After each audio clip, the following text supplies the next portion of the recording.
नमस्कार जय जगन्नाथ आज मुख्य खबर 28 नवेम्बर 2024 10 गोटी गुरुत्वपूर्ण खबर पर नजर पक नंबर 1 प्रधानमंत्री आवास योजना नहीं पंचायत राज मंत्री को बड़ सूचना प्रधानमंत्री आवास योजना को नहीं आसिला बड़ खबर बापा ठारू पु अलगा रहिले आउ केते रोजगार थिले पीएम आवास मिल पारिबो नहीं ए बड़ घोषणा करिसेंती राज्य सरकार जे मानकर मासिक आय 10,500 टंकार अधिक नथिबो से माने योग्य विवेचित हेबे हिताधिकार आधार कार्ड सह मोबाइल नंबर संजोग जरूरी आवेदनकारी निजे विभाग आप्रे आवेदन करेंगे गरीब लोक फिंगर प्रिंट रधार संजोग कर बापा पुओ झीन होते योग्य थिले घर मिल विकलांग विधवा घर दिज्व जदि कौन गाँव में 15 ରୁ 20 परिवार घर ढीह नभली गाँ को क्लस्टर कर घर दिज्व रास्ता बिजुड़ी पानी सह खेल पड़िया भली आनुषंगिक व्यवस्था जोगाई दिज्व।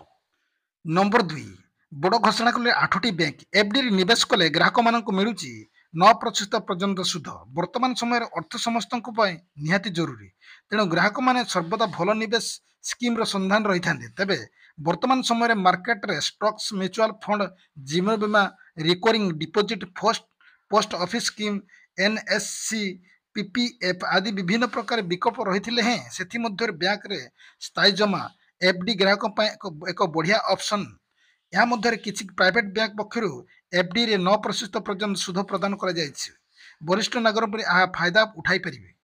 नंबर 3 बदलिला समय एथर जनवरी 5 तारिख आरंभ हो राज्यस्तरीय आदिवासी मेला प्रति वर्ष जनवरी 26 तारिख राज्यस्तरीय आदिवासी मेला आरंभ होता बेले एथर किंतु समय बदल जनवरी 26 बेले बदल रे एथर जनवरी 5 तारिख आदिवासी मेला आरंभ हो चलित वर्ष राजधानी भुवनेश्वर प्रवासी भारतीय दिवस सम्मेलन आयोजन होते समय राज्य सरकार विभिन्न मेलार आयोजन करने सह ओडिशा संस्कृतिर झलक प्रवासी देखा योजना कर जनवरी 5 तारिख राज्यस्तरीय मेला आरंभ हो 12 दिन पर्यंत चलो जनवरी 8 ରୁ 10 तारिख पर्यंत राजधानी रे प्रवासी भारतीय सम्मेलन अनुष्ठित हो।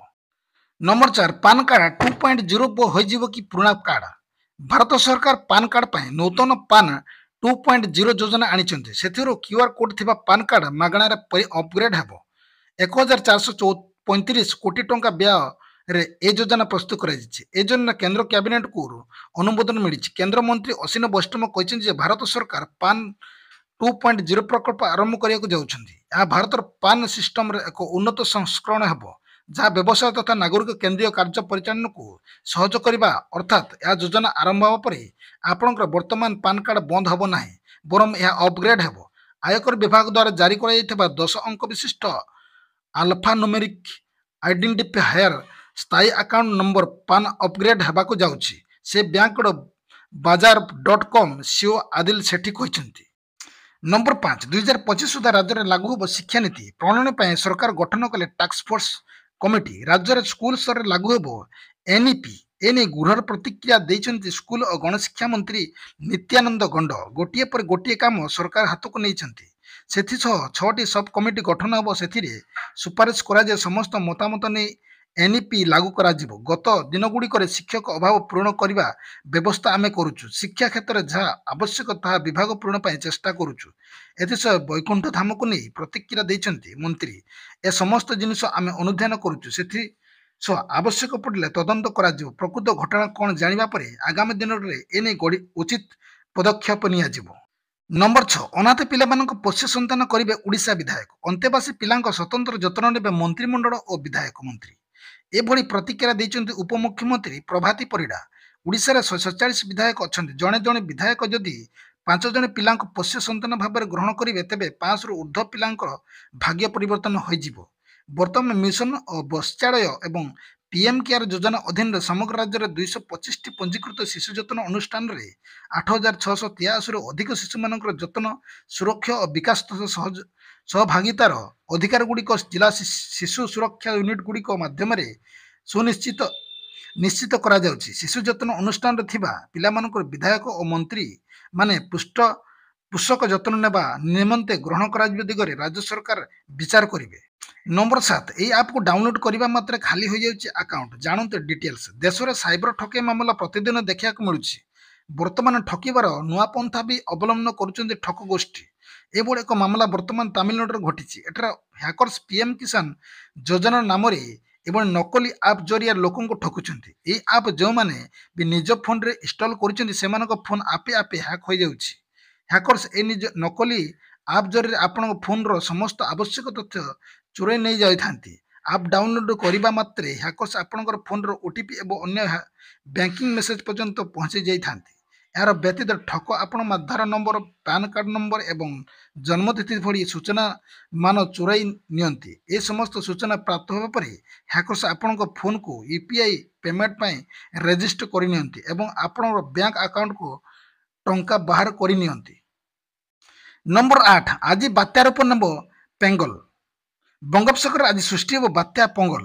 ଗଭୀର ଅବପାତର ରୂପ 6 ଘଣ୍ଟା ହେଲା 8 କିଲୋମିଟର ବେଗରେ ଗତି କରୁଛି। ତେବେ ଆସନ୍ତା ଆଜି 29 ରାଜ୍ୟର ହାଲୁକା ବର୍ଷା ହୋଇପାରେ। ଆଜି କେନ୍ଦ୍ରାପଡ଼ା, ଜଗତସିଂହପୁର, ପୁରୀ, ଗଞ୍ଜାମ ଓ ଗଜପତି ଜିଲ୍ଲାରେ ସ୍ୱଳ୍ପ ବର୍ଷା ହୋଇପାରେ। 29ରେ ଭଦ୍ରକ, କେନ୍ଦ୍ରାପଡ଼ା, ପୁରୀ, ବାଲେଶ୍ୱର, ଜଗତସିଂହପୁର, ଗଞ୍ଜାମ ଓ ଗଜପତିରେ ସ୍ୱଳ୍ପ ବର୍ଷା ସମ୍ଭାବନା ଅଛି। ପାଣିପାଗ ବିଭାଗ ଏ ପୂର୍ବାନୁମାନ କରିଛି। ଆସନ୍ତା 2 ଦିନ ଭିତରେ ଏହା ତାମିଲନାଡୁ ଓ ଶ୍ରୀଲଙ୍କା ଉପକୂଳ ଲ୍ୟାଣ୍ଡଫଲ୍ କରିପାରେ। ପାଣିପାଗ ବିଭାଗ ପୂର୍ବ ଆକଳନ ଅନୁସାରେ ଦକ୍ଷିଣ ପୂର୍ବ ଚେନ୍ନାଇଠାରୁ 720 କିଲୋମିଟର ଦୂରରେ ରହିଛି ବାତ୍ୟା। ଏହା ଦୃଷ୍ଟିରେ ରଖି ତାମିଲନାଡୁ ଏବଂ ଆନ୍ଧ୍ରପ୍ରଦେଶ ଉପକୂଳ ଅଞ୍ଚଳବାସୀଙ୍କୁ ସତର୍କ ସୂଚନା ଜାରି କରାଯାଉଛି। ଏଥିସହିତ ମତ୍ସ୍ୟଜୀବୀମାନଙ୍କୁ ସମୁଦ୍ର ମଧ୍ୟକୁ ନ ଯିବା ପାଇଁ ପରାମର୍ଶ ଦିଆଯାଇଛି। ନମ୍ବର 9 ମୋହନ ସରକାର ବିରୋଧରେ ମୁଁ ଆନ୍ଦୋଳନକୁ ଓହ୍ଲାଇବି, ଗୃହରେ ଏମିତି କାହିଁକି କହିଲେ କେବି ସିଂହଦେଓ। ବିଧାନସଭାର ଦ୍ୱିତୀୟ ଦିନରେ ଗୃହ ସରଗରମ ରହିଛି। ବୁଧବାର ଗନ୍ଧମାର୍ଦ୍ଦନ ପାହାଡ଼ ଜମିକୁ ନେଇ ହୋହଲ୍ଲା ଦେଖିବାକୁ ମିଳିଛି।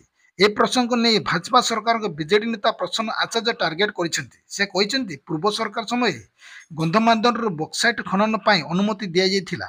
ତାହାକୁ ନେଇ ଜନ ଆନ୍ଦୋଳନ ଦେଖିବାକୁ ମିଳିଥିଲା। ପ୍ରସନ୍ନ ଆଚାର୍ଯ୍ୟଙ୍କ ପ୍ରଶ୍ନର ଉତ୍ତର ରଖି ଉପମୁଖ୍ୟମନ୍ତ୍ରୀ କେବି ସିଂହଦେଓ କହିଛନ୍ତି ଆଦାନୀକୁ ଜମି କିଣିବାକୁ ବିଜେଡି ସରକାର ଅନୁମତି ଦେଇଥିଲେ, ହେଲେ ଗନ୍ଧମାର୍ଦ୍ଦନ ପାହାଡ଼ରେ ଇଞ୍ଚେ ବି ଜମି ମୋହନ ସରକାର କାହାକୁ ଦେବେ ନାହିଁ।